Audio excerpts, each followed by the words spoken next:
Welcome back, future devs, to the third and halfway mark to this art course on becoming a concept artist.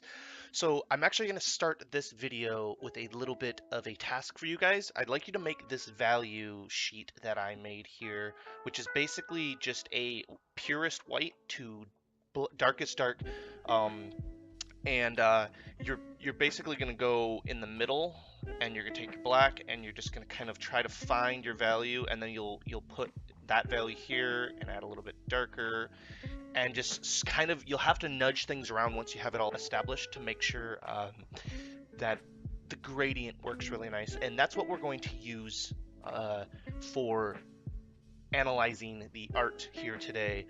So go ahead and pause the video and do that really quick, and then when you're done you can go ahead and push start.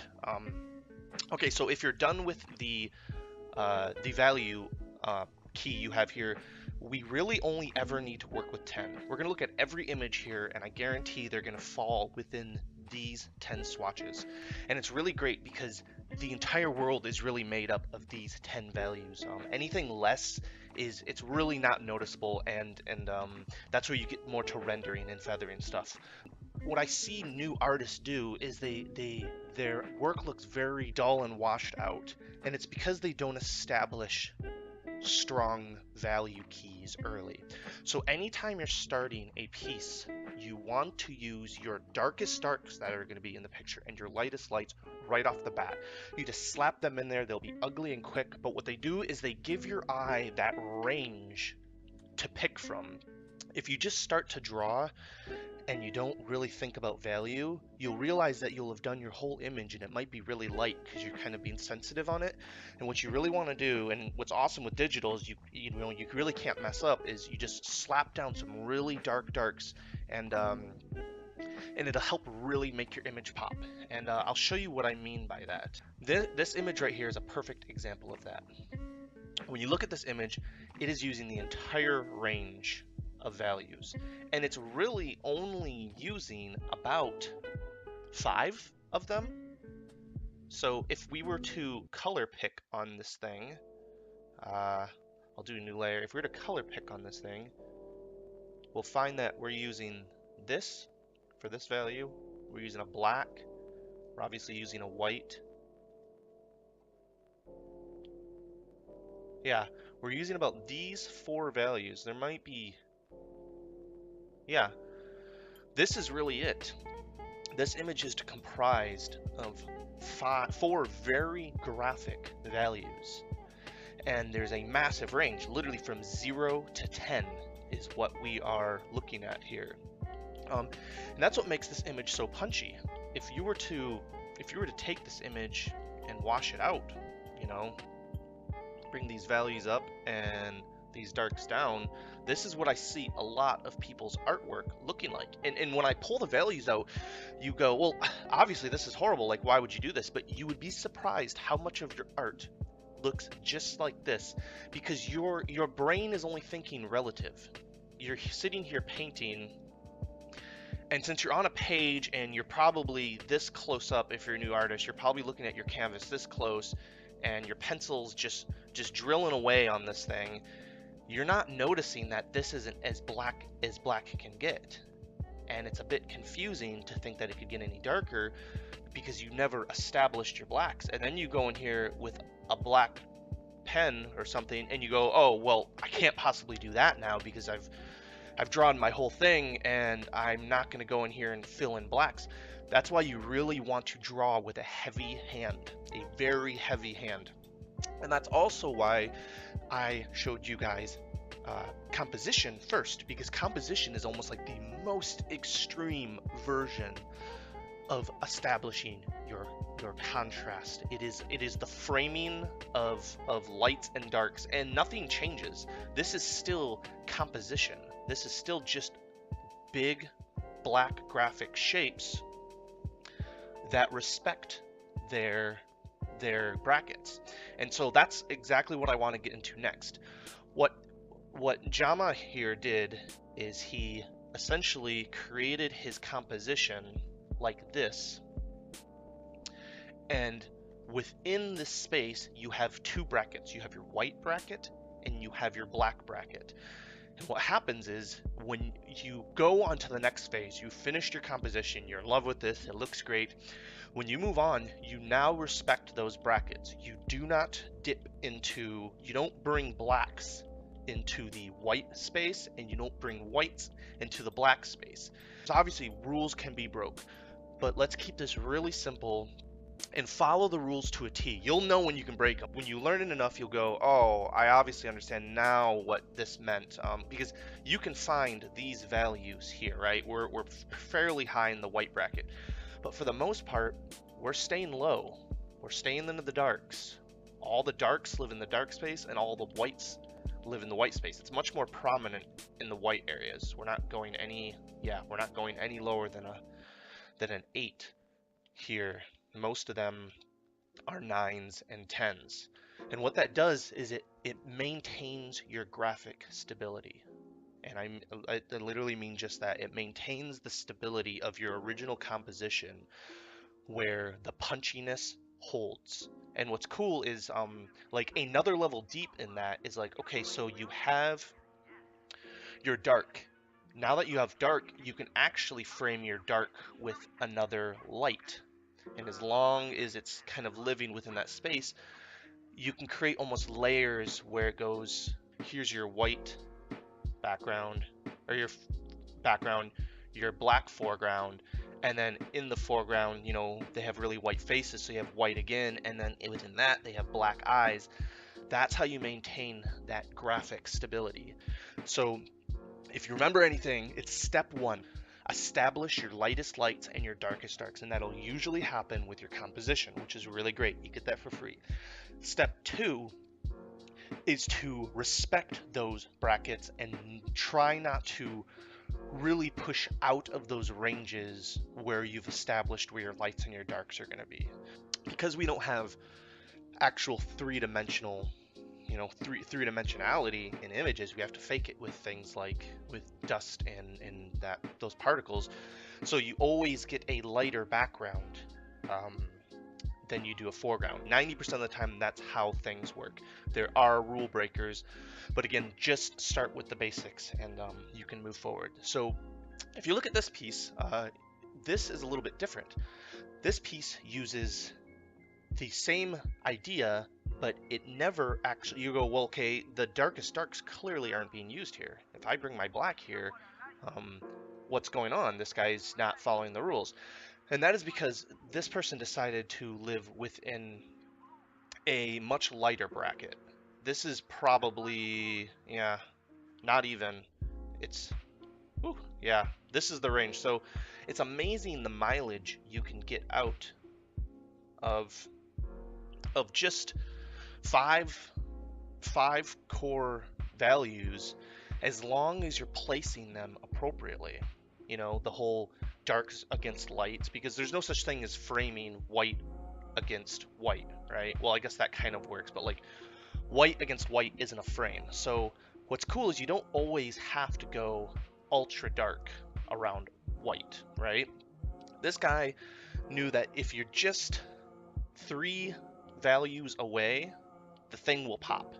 So remember that when you start, I would start using your widest ranges. Really try to get the most punchy, contrasty values you can.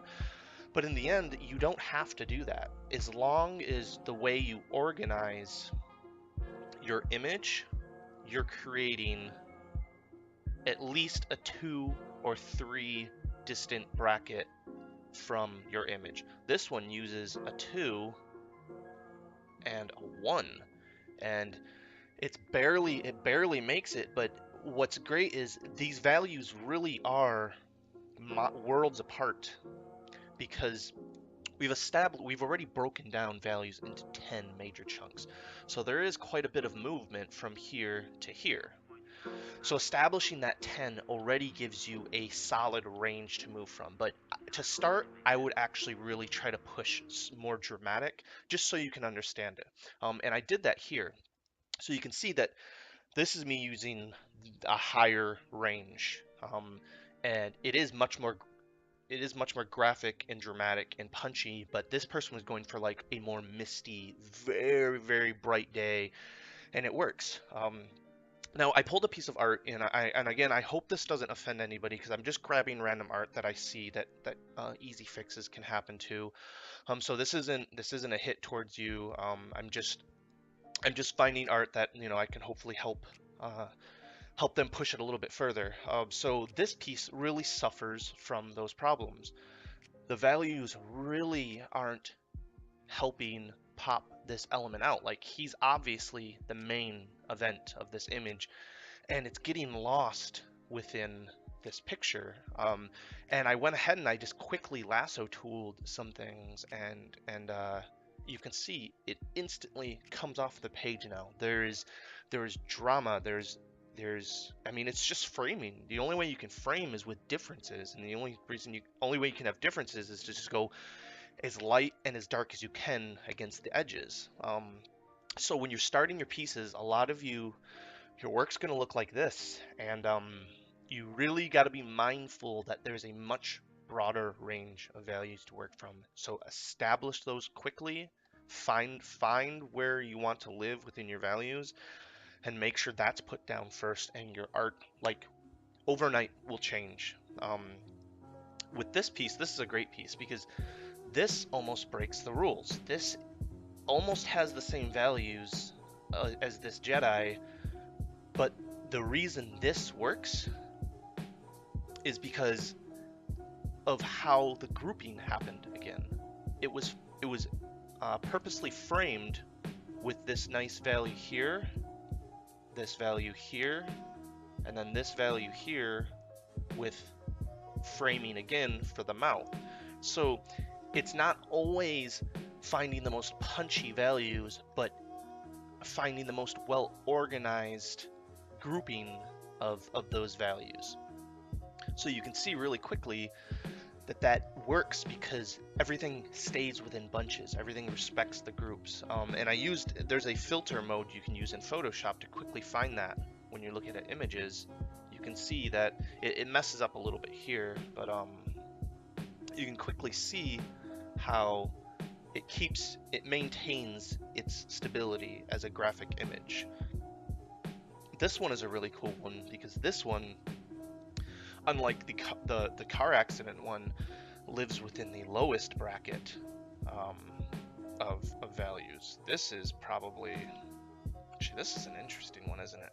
It's between these two values. So yeah, so this one lives in the lower half, but it actually never goes to black. So it really just lives within these 5 right here.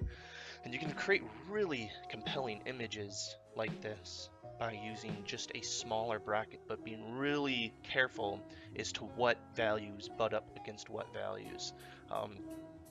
And what's crazy about images like this, if you wanted to make it insanely striking, because you made this image work so well within this small bracket, if you were to use light in the background, this thing is going to punch so hard that you won't be able to help click this thing on ArtStation. It'll be impossible. Your finger will be a magnet to it. Because when you zoom out from this thing, you just can't help but see the readability of this. You're just like, oh god, that silhouette of that woman is so great. But I'm probably breaking this art. That was not the intention. Honestly, something like this probably stands out more than your more generic punchy art like that.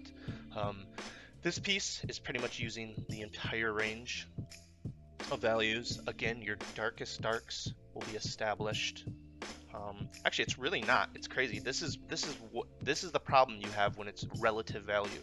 When you're painting, you think this is your blackest black, even when it's sitting right here, and we're clearly miles away from your darkest darks. Look at that. I made a huge mistake with that.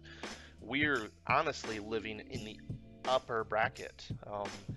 If you were to have really foreground elements, you can maybe use, your second to darkest, a 1. But wow, that's incredible how much you can get out of these values. So that's really value in a nutshell. It's how you create drama. It's how you create attention to detail. Usually you'll look at darks over lights because darks usually seem like a positive. Lights seem like an absence of positive, and that's, again, a rule that can be broken. But make sure you're treating this pretty much like composition, where you're keeping your values grouped and nicely tucked together so nothing it doesn't get muddy. That's how you avoid getting muddy. So these last images I wanted to show you guys was how you could play with this in the inverse, where you have a black background and a white foreground. And it all works the same. As long as you are keeping your values, let me blur this, as long as you are keeping your values tucked together, things will work. You know, you won't start getting muddy. If I was to start using these values on this guy over here, it's working. It's like, okay, I'm getting proper lighting on this guy, maybe some bamboo sticks. But now you lose that graphical image. Maybe I'm using these darks, you know, all over his face. It starts to get really muddy, and the core principle of why it was so graphically attractive starts to go away. So really maintain, again, I know I'm repeating myself, maintaining those values are important, or the grouping of those values are important. These last two images I'm going to show you are really, really cool because they live and pretty much, let me see here, I want to get a red pen for this. They pretty much live within these three values. And what's really cool is this doesn't just occupy a range. What it does is it occupies a small group, and then it jumps to here, and it skips out on all of this. There are some, I guess it's more, this image really uses like this group, skips these, and then uses a 1. And it creates this really dramatic effect of just punchy, pokey lights everywhere. So whenever you're doing a piece, look at other art.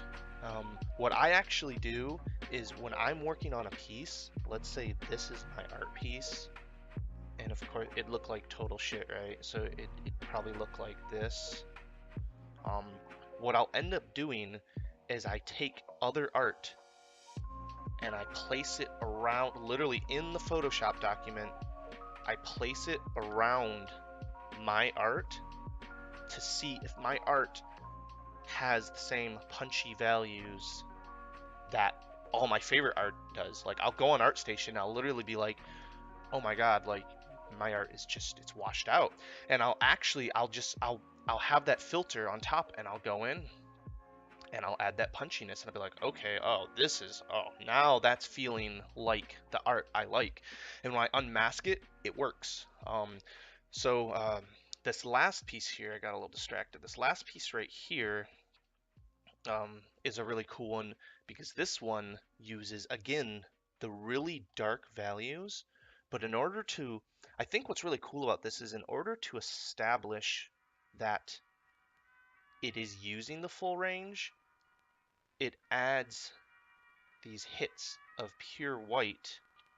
Oh, that is probably my work. Oh yeah. It adds these hits of pure white so that the eye almost knows that this is just a dark scene. It's not just washed out, because it almost looks like the values don't work without this.